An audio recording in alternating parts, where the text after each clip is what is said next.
नवरात्रि के पर्व पर माँ बहुचर की महिमा विशेषता सुनाने का सुअवसर प्रदान किया। और विशेष रूप से आज जो आदरणीय पुरंजय भाई वशी, उनके साथ विनोद भाई, निकुंज भाई पधारे हैं, तो उनका भी मैं बहुत तहे दिल से इस कार्यक्रम में स्वागत करती हूँ।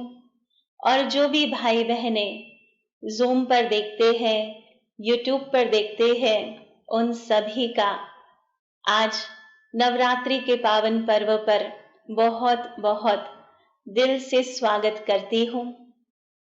और आज विशेष ये शुभ भावना, शुभ कामना रखती हूँ कि नवरात्रि के इन दिनों में माँ भगवती की कृपा आप सभी पर बरसती रहे। विशेष रूप से तो देखा जाए, भारत एक ऐसा देश है जिसका इतिहास पवित्र एवं गौरवशाली धार्मिक एवं आध्यात्मिक गाथाओं से भरपूर है। यह वो पावन भूमि है जो न केवल देवी देवताओं की, महात्माओं की कर्म भूमि या चरित्र भूमि रही है, बल्कि मुझे आज सुनाते बेहद खुशी हो रही है कि विश्व के रचयिता स्वयं परम पिता परमात्मा शिव की भी यह अवतरण भूमि कर्म भूमि बनी है। यही कारण है कि यहाँ हर वर्ष या मास तो क्या, अपितु प्रत्येक दिन तिथि किसी न किसी विशेष आध्यात्मिक रास को आत्मसात किए हुए हैं। हर भारतीय का मन त्योहार आते ही खुश हो उठता है। हर त्योहार उमंग, उत्साह एवं खुशी प्रदान करता है। इसलिए इन त्योहारों को उत्सव कहा जाता है, जो उत्साह बढ़ाता है। अगर हम इन त्योहारों के आध्यात्मिक रहस्यों को जान ले, तो हमारी जीवन उमंग उत्साह से भरपूर हो जाए। हर घड़ी, हर संकल्प, हर कर्म उत्साह से भरपूर हो जाए। आज किसी को भी पूछो क्या हालचाल है, तो क्या जवाब मिलता है? कहते हैं सुबह होती है, शाम होती है, यूं ही जिंदगी तमाम होती है। कोई उमंग उत्साह का जवाब नहीं मिलता। ज्यादातर देखा गया है, जब हम कंपनीज में भी जाते हैं और जब सेशन स्टार्ट करते हैं, सबको गुड मॉर्निंग करते हैं, तो आंसर में क्या करते हैं? गुड मॉर्निंग नहीं कहते, कहते मॉर्निंग। आप मॉर्निंग वॉक में भी जाएंगे गार्डन में, तो हर एक दूसरे को विश जरूर करते हैं, लेकिन क्या कहेंगे? मॉर्निंग। सामने वाला भी कहेगा मॉर्निंग। क्यों केवल मॉर्निंग कहते हैं, गुड मॉर्निंग नहीं कहते? क्योंकि गुड हो तो बोले ना। तो आज हर एक के जीवन में उत्साह की कमी है, जो उत्सव प्रदान करते हैं। कहते हैं जीवन तो वो होता है जो सदा उमंग उत्साह से भरपूर हो। हर कोई चाहता भी है, तभी तो उत्सव का इंतजार करते हैं। परंतु आज देखने में यह आता है कि उत्सव भी आज तनाव का कारण बन गया है, क्योंकि उत्सव के पीछे के आध्यात्मिक ज्ञान को हम भूल रहे हैं और वह केवल एक फॉर्मेलिटी बनकर रह गए हैं। कहते हैं सर्प चला गया और लकीरें रह गई। तो आइए हम नवरात्रि के आध्यात्मिक रहस्य को समझे। हम जानते हैं कि उत्सव या त्योहार करके एक दिन या 2 या 4 दिन के होते हैं, जबकि नवरात्रि ऐसा त्योहार है जो 9 दिन तक उत्सव मनाया जाता है। जो भारतवंशी बड़े ही उत्साह से मनाते हैं, चाहे वे विश्व के किसी भी देश में रहते हो, और जहां भी वो है वह विशेष रूप से नवरात्रि के गरबा अवश्य करेंगे। कहते हैं जहां जहां गुजराती बसता है वहां गुजरात बस जाता है। तो यह उत्सव विश्व के कोने कोने में मनाया जाता है। नवरात्रि में विशेष रूप से भगवान शिव की शक्ति मां दुर्गा के 9 स्वरूपों का गायन एवं पूजन होता है। उन्हीं स्वरूपों में से एक स्वरूप है मां बहुचर का, जिसका आज हम यादगार दिवस मना रहे हैं। तो आइए आज हम देखेंगे कि नवरात्रि में मां बहुचर हमें कौन सा आध्यात्मिक संदेश देती है। तो सबसे पहली बात अगर हम देखें तो नवरात्रि में 9 शब्द का प्रयोग होता है।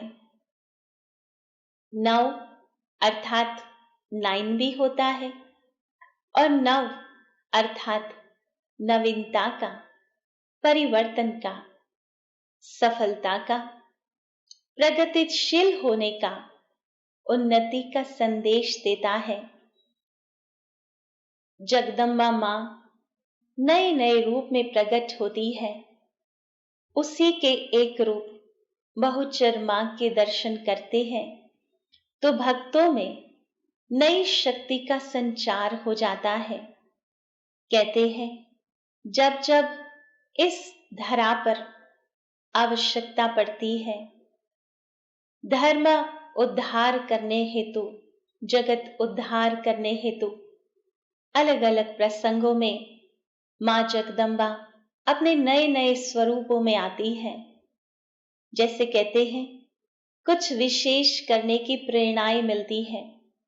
जैसे उत्सव में हम नए कपड़े पहनते हैं, उसी प्रकार नए विचार, नई वृत्ति, नया व्यवहार हम धारण करें, ये नवीनता जीवन में लाए। कई बार हम लोगों के साथ व्यवहार करते हैं, परंतु पास्ट की बातों को स्मृति में रखते हुए उनके साथ आज भी हम ऐसा ही व्यवहार करते हैं। तो कपड़े बदल दिए, कहां कहां तो घरों में भी परिवर्तन लाते हैं। दिवाली का दिन आता है तो हम घर को भी नया बना देते हैं, परंतु अपने विचार को, अपने वृत्ति को, अपने व्यवहार को नया नहीं बनाते। तो यह नवरात्रि हमें नवीनता का संदेश देती है। हर कर्म नवीनता सभर हो, फिर वो रूटीन कर्म ही क्यों ना हो। मनुष्य स्वभाव ऐसा है कि वह एक ही तरह का खाना, पीना, पहनना, कर्म करना पसंद नहीं करता। आप किसी को रोज दाल चावल सब्जी रोटी खिलाओ, सुबह शाम दोपहर, तो क्या करेंगे? एक दिन खाएंगे, 2 दिन खाएंगे, तीसरे दिन कहेंगे कुछ नया हो तो अच्छा रहेगा। तो उसी प्रकार मनुष्य मन है जो उसे सदैव नवीनता पसंद है, तो उसे हमें धारण करने का यह संदेश देती है। हर समय कुछ नया चाहिए, इसलिए तो कहते हैं कि प्रकृति का नियम क्या है? परिवर्तन, नवीनता। उसी प्रकार ये जो दूसरा संदेश हमें मां बहुचर से मिलता है, वह है अज्ञान अंधकार से ज्ञान के प्रकाश की ओर जाने का संदेश। इसलिए रात्रि शब्द कहा गया है। मां की आरती हमें ज्ञान प्रकाश की तरफ ले जाती है। अभी भी हम मां की आरती सुन रहे थे, तो जिसमें ज्ञान भरा है वह हमें नित्य अंधकार की ओर से प्रकाश की ओर ले जाती है। नवरात्रि यानी कौन सी रात्रि की बात चल रही है? ये घोर अंधेरी रात की बात नहीं है, पर अज्ञान अंधकार की घनेरी रात की बात चल रही है। परंतु मानवीय जीवन जीने के लिए ज्ञान आवश्यक है। ज्ञान के बिना मनुष्य जीवन पशु तुल्य बन जाता है। इसलिए आप मां बहुचर के जो 4 भुजा कहे जाते हैं, मां बहुचर को 4 भुजाधारी कहा जाता है, जिनको 4 भुजाएं हैं। आप सोचो, क्या किसी मनुष्य को 3 या 4, 8 ऐसी भुजाएं होती है? परंतु यह शक्ति का रूपक है। तो यह जो भुजाएं हैं, उनमें से एक भुजा जिसके ऊपर श्री लिखा है, अर्थात परमात्मा की श्रीमत, जो परमात्मा इस पुरुषोत्तम कल्याणकारी संगम युग पर आकर देते हैं। संगम युग कौन सा युग है? वह है अंधकार अर्थात कलयुगी रात और सतयुगी सवर्ण प्रभात के बीच का समय, उसको संगम युग कहते हैं। तो अभी कलयुगी घोर रात्रि का अंत आने वाला है और सतयुगी सुवर्ण प्रभात का सवेरा होने वाला है।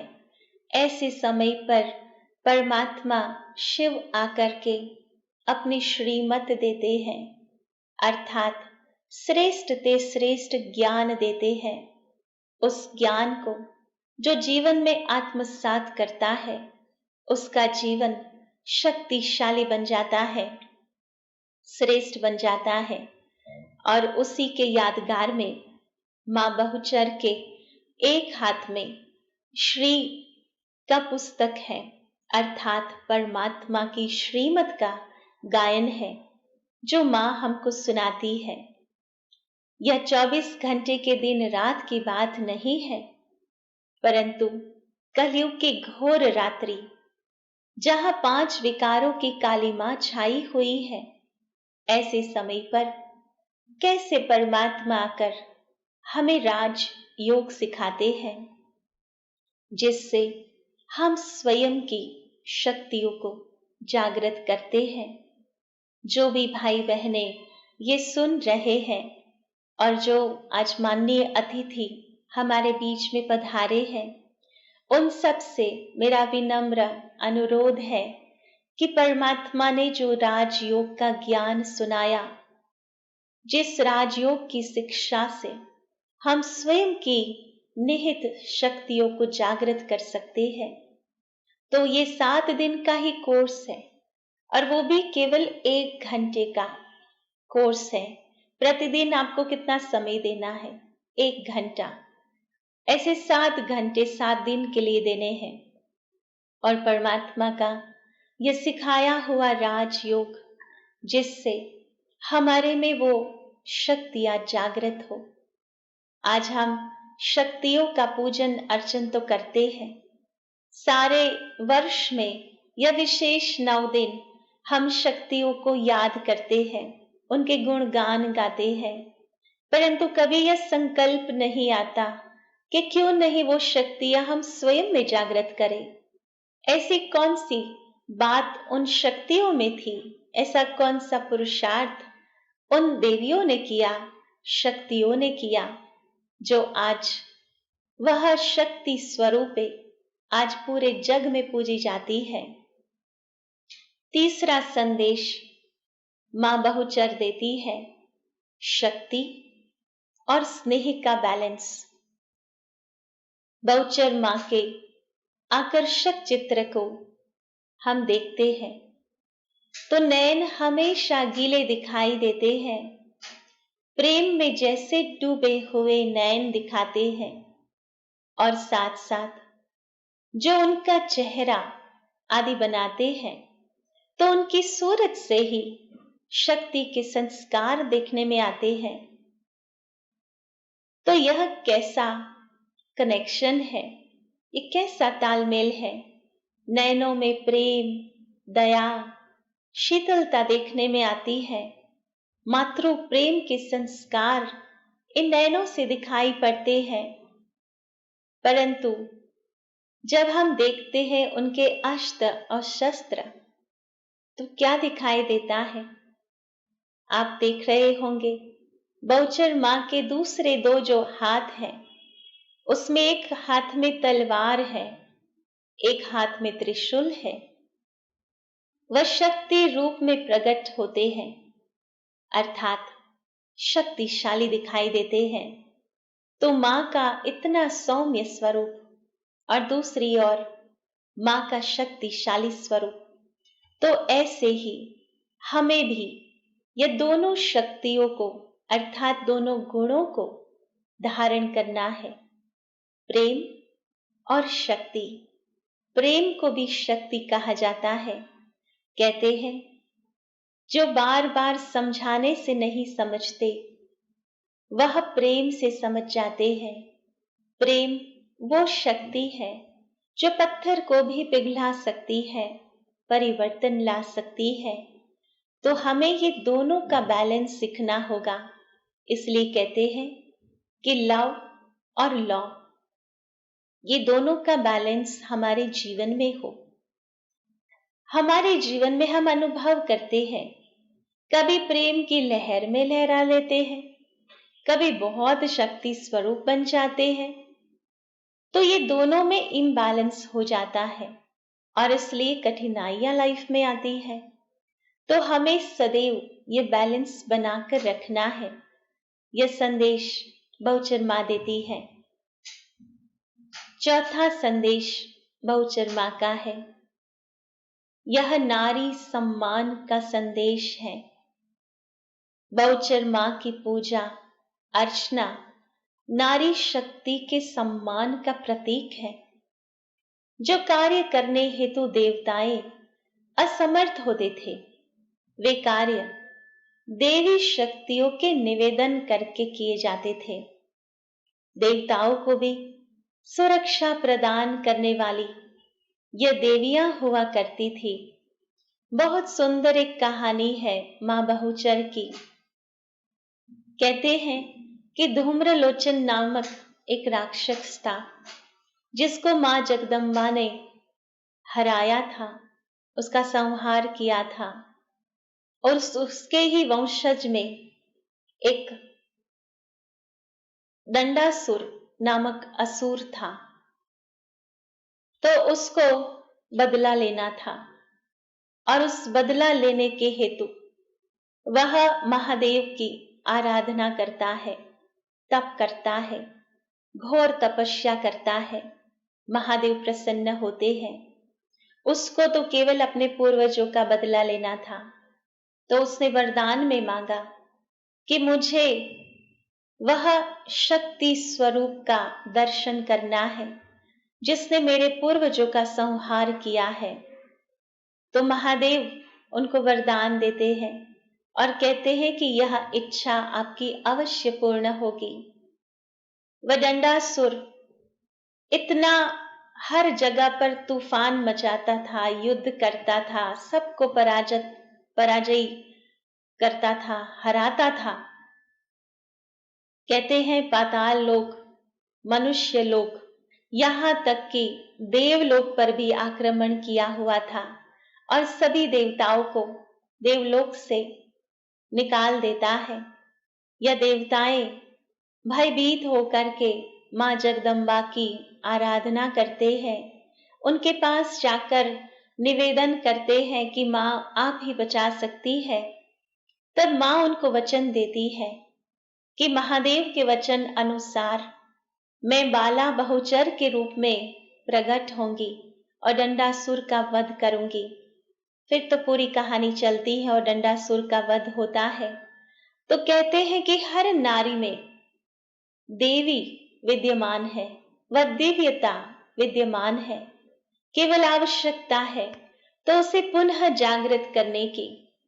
जो परमात्मा शिव वर्तमान समय अवतरित होकर नारी को नारायणी बना रहे हैं, तो हमें वह तप करके स्वयं की वह शक्तियां जागृत करनी है। 5वां संदेश मां बहुचर का असुरों के संहार का संदेश है। बहुचर मां की जीवन कहानी से जैसे हमने अभी सुना कि कैसे वो असुरों का संहार करने हेतु, धर्म की रक्षा हेतु, मानव जीवन की रक्षा हेतु अलग अलग स्वरूप में आकर के वह धर्म रक्षा करती है, मानव रक्षा करती है। जो असुर इस समय पृथ्वी पर अधर्म फैला रहे हैं, उन असुरों का विनाश करने के लिए शिव के वरदान से शक्ति स्वरूप में अवतरण करते हैं।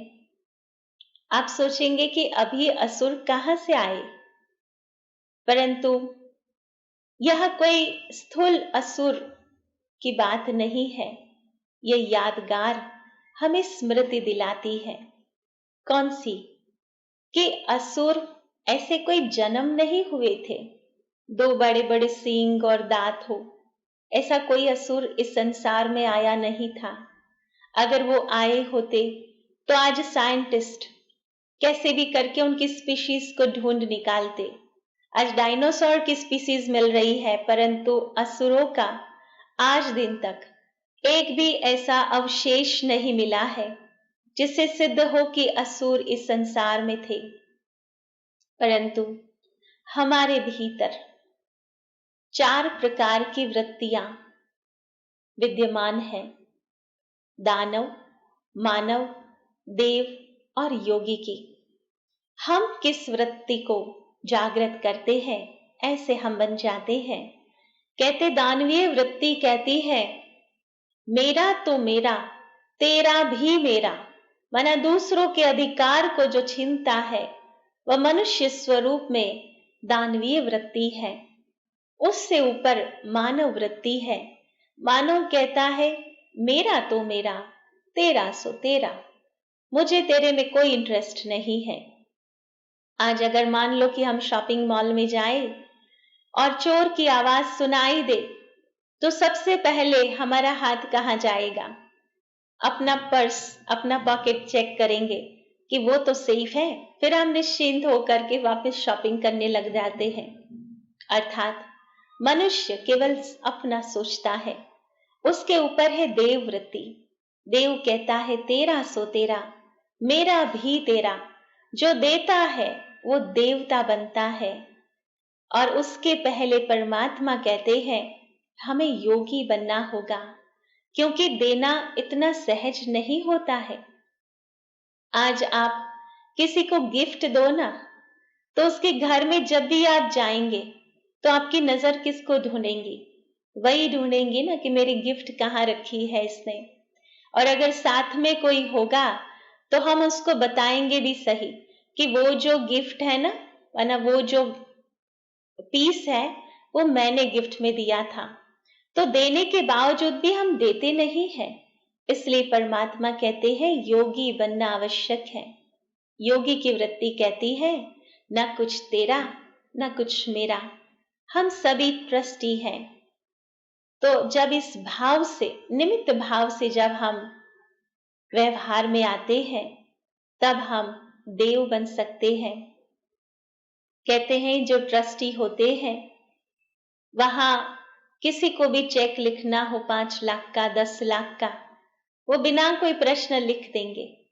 परंतु जब अपने बैंक अकाउंट से किसी को 5,000 भी देना हो तो कितने प्रश्न पूछते हैं। तो यही बात है जो भगवान सिखाते हैं कि हमें वर्तमान समय योगी बनना है, फिर हम वो दिव्यता को प्राप्त करेंगे और देवी शक्तियां हमारे में जागृत होंगी।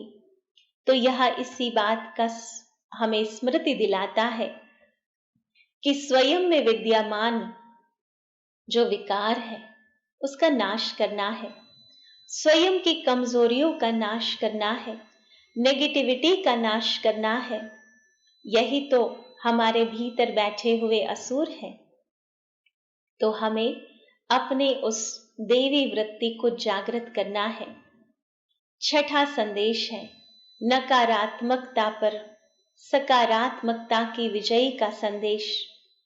माँ बहुचर के कर्तव्य सुनते हैं तो हमें विश्वास होता है कि सत्य की हमेशा जीत होती है। जो सत्य के मार्ग पर चलते हैं वह कभी हारते नहीं है। भगवान कहते हैं सच की नाव हिलती डुलती जरूर है परंतु डूबती कभी नहीं है।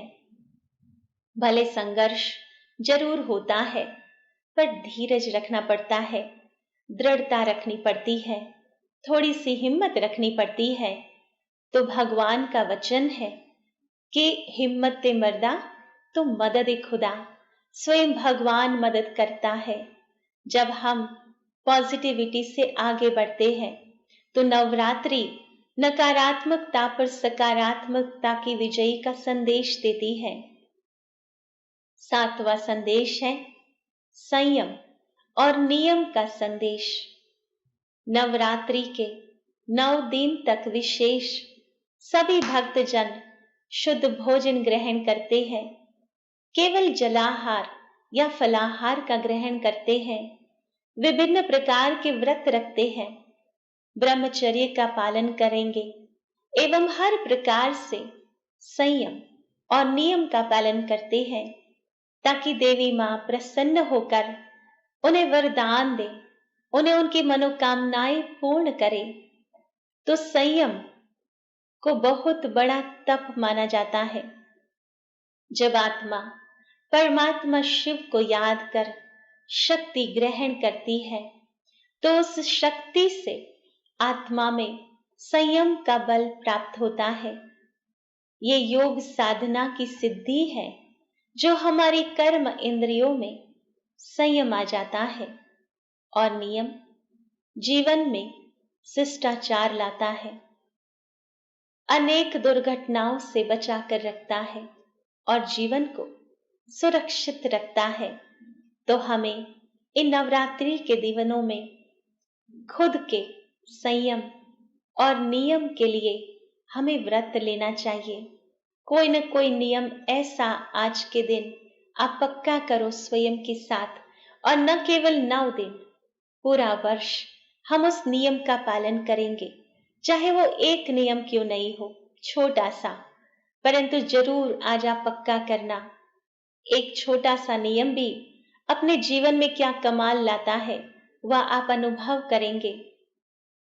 8वां संदेश है जागृत रहने का संदेश। आप सभी ने देखा होगा बहुचर मां का जो वाहन है वो क्या है? मुर्गा है। मुर्गा, आप सोचो कोई मुर्गे पर बैठेगा क्या? तो ऐसे देवियां कोई बैठती नहीं है, परंतु ये वाहन सूचक है जो अपनी कला से अंधेरी रात में गहरी नींद में सोए हुए लोगों को जगाता है। रोज सुबह वो अपनी कला से कुकड़े को करके सबको उठाता है। यह हमें याद दिलाता है कि हम आत्माएं बेअभिमान में सो नहीं जाए, परंतु आत्मिक स्थिति में जागृत रहे। इसकी यादगार के रूप में नवरात्रियों को जागरण किया जाता है। तो हमें जागना किससे है?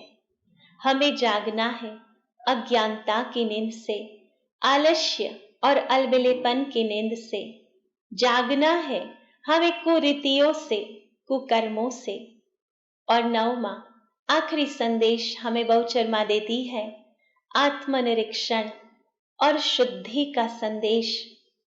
बहुचर मां ने भी अन्य देवियों की तरह ही तप और साधना से शिव से शक्तियां प्राप्त की थी।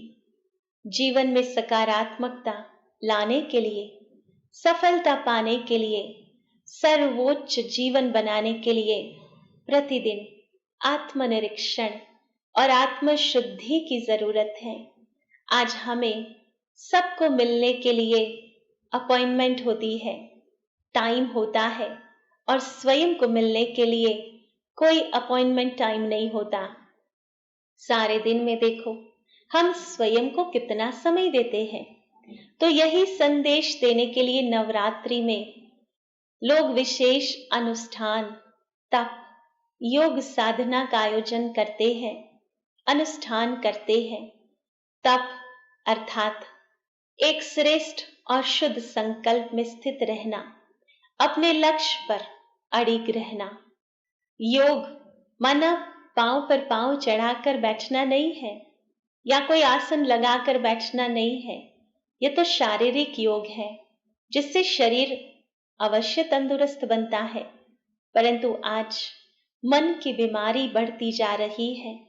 डॉक्टर कहते हैं 90 to 95% डिजीज आज साइकोसोमेटिक है, अर्थात मन जिसका कारण है। मानसिक कमजोरियों के कारण आज अनेक प्रकार के रोग उत्पन्न हुए हैं। आज आवश्यकता है मानसिक शक्तियों को जगाने की। इसका एक ही साधन है और वह है योग। योग अर्थात मन को सही दिशा की ओर लगाना, आत्मा और परमात्मा का मिलन। स्वयं निराकार भोलेनाथ शिव बाबा ने सिखाया है। योग का अर्थ है जोड़ना, मिलना। तो यहाँ हमें अपने आत्मा को परम शक्ति के साथ जोड़ना है। तो यही तो योग लगाना है। इसलिए तो आप सबको निवेदन किया है कि आप राजयोग का कोर्स अवश्य करिए, जिससे आत्मा का शुद्धिकरण होगा। तो मां बहुचर जिसके लिए गायन है कि मां बहुचर, जिसका गायन क्या है, जिसके लिए कहा जाता है कि वह बहु विचरण करने वाली, अर्थात हर स्थान पर जाकर के अपने भक्तों को रक्षण देने वाली। साथ साथ मां बहुचर के लिए ये भी कहा जाता है कि मां बहुचर जो सर्व की मनोकामना पूर्ण करने वाली है, बहुजन को राजी करने वाली है। ऐसी मां बहुचर का आज हम यादगार दिवस मना रहे हैं। मैं यहाँ आपको जरूर ये कहना चाहूंगी कि मां बहुचर का मंदिर जो है वह बेचराजी में है, जिसकी स्थापना गायकवाड़ राजा ने की थी। और उसके साथ साथ वहां मंदिर में बताया जाता है हर रोज आनंद का गरबा होता है। हर चैत्री पूनम पर भव्य मेला लगता है और हर पूनम के दिन पर माता जी की पालकी निकलती है। तो इस प्रकार मां बहुचर की अनेक विशेषताओं को आधार लेकर भक्तजन वहां जाते हैं और अपनी मनोकामनाएं पूर्ण करते हैं। अलग अलग प्रकार की मनोकामनाएं पूर्ण करने वाली यह मां बहुचर आप सभी की भी मनोकामनाएं पूर्ण करे, इसी प्रार्थना के साथ ओम शांति।